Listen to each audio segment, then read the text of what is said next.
હાથણીએ railway track પાસે બચ્ચાને જન્મ આપ્યો અને જ્યાં સુધી તેની પ્રસૂતિ ના થઈ ત્યાં સુધી એક માલગાડી ત્યાં રાહ જોઈને ઊભી રહી.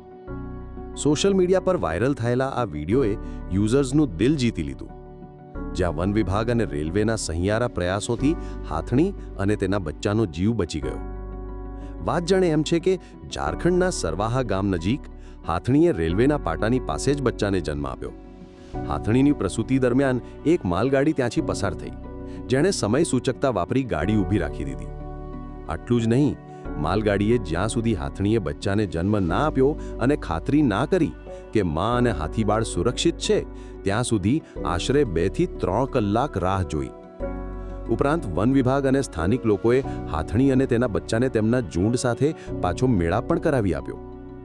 ત્યારે આ સમગ્ર ઘટનાનો વિડીયો વાયરલ થતાં લોકો બસ એ જ ચર્ચા કરી રહ્યા છે કે જો મનુષ્યો અને પ્રાણીઓ એકબીજા સાથે આવું સુમેળભર્યું સંકલન સાધીને રહે તો આ પૃથ્વી દરેક જીવના રહેવા માટે કેટલી સુંદર બની જાય.